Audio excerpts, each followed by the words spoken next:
Welcome back to KARE 11 News Now. I'm Chris Harapsky. The fallout from Operation Metro Surge continues here in the Twin Cities.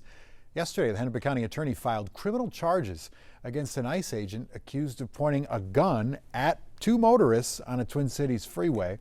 At the same time, a Twin Cities woman filed a new federal tort claim against the Department of Homeland Security. Aaliyah Rahman is a disabled woman who was taken out of her car forcefully by federal agents and carried by her arms and feet into custody.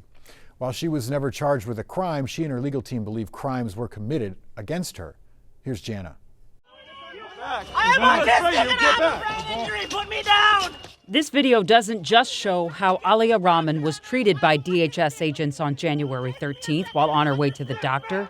It also allows people, and now DHS higher-ups, to hear what she said to agents about why they should pause with how they handled her body that day. Just trying to get to the doctor, and I'm autistic. She made it really clear from the start that she had a disability, that she was on her way to a doctor appointment, and that didn't change anything about the way that the agents acted. The treatment of Rahman as a person with a disability is a big part of the torts claim filed today, seeking money from DHS. The reason for a torts claim and not a lawsuit is, under U.S. law, it's nearly impossible to file a lawsuit against an individual federal officer or officers, the way a person can easily do with a police officer. So you use a torts claim. It starts the legal process. And if they do not respond within 6 months or they deny her claim, then we can go to federal court, which we have every intention of doing if they don't respond. As for Aaliyah, she's ready, with this claim now filed, to fight for her rights that she says were ignored that day. I want accountability for what happened to me, frankly, to correct the invoicing. Let them pick up the bill for what they broke. Aaliyah has tears in tendons and cartilage in both shoulders, a concussion, and PTSD from that day, she says. Those injuries, on top of the brain injuries she was seeking care for that day, are costly. The claim also said other rights of hers were violated, and those rights are lengthy. Assault, battery, false arrest, false imprisonment, negligence, gross negligence, trespass to chattel, and intentional and negligent infliction of emotional distress. Quite a list, huh? What isn't listed is Aaliyah's loss of anonymity. The video and photos of her treatment and detainment were shown repeatedly all over the world. What do you see when you watch yourself in those videos? I didn't ask for that to happen that day. I didn't ask for certain decisions to be put in my lap, but I have a responsibility at this point as someone whose experience was actually captured on film. It takes me a second to understand.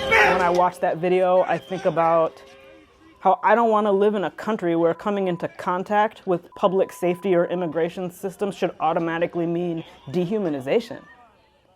Even those of you who think, our policies should be hard on folks, hard is different than taking someone's humanity. Jana Shorto on that story there. According to the Washington Post, more than 400 torts claims were filed against ICE alone in 2025.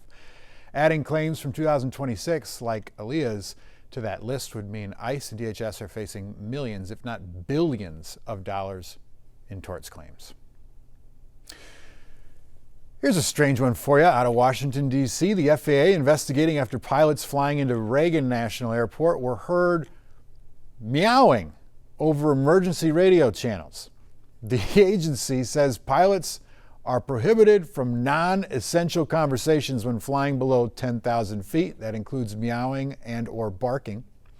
But even longtime air traffic controllers say they're just momentary jokes that help ease the stress of a tense job.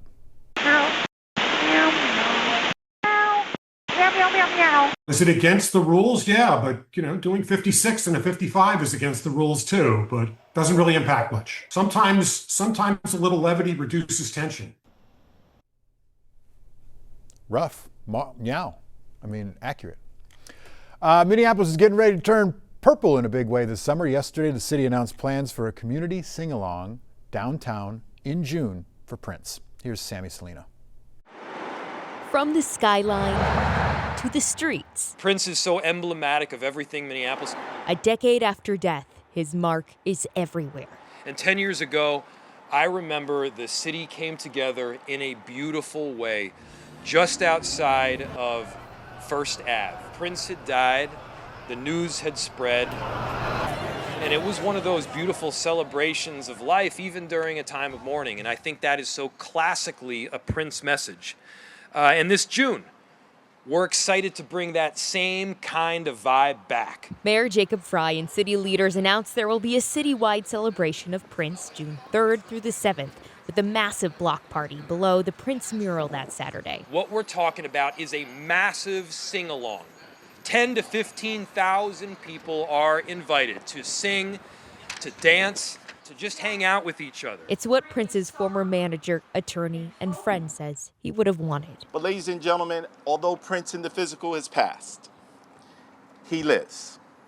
Prince lives today. Nowadays, Londell McMillan is the co-manager of Prince Legacy and Paisley Park. The main goal of everything that's happening with Prince Celebration in June is truly to celebrate Prince and use his core values and creativity to bring people together, to love each other, to preserve his legacy. The park itself will be holding events as part of the celebration, but throughout the city there will be numerous concerts, shows, and experiences. Well, we all want to make him proud, and we just want to share his love and his light and his creativity that he left here on Earth. But before the big party, Paisley Park will be hosting a celebration and remembrance of Prince's life on the 10-year anniversary of his death. That's on Tuesday. Sammy Solina, KARE 11 News. KARE 11 is also looking back at the life and legacy of Prince with a streaming special on KARE 11 Plus. You can catch that on the anniversary Tuesday night at 7:15 and 10:35. Stick with us. We got more news and weather coming up after the break.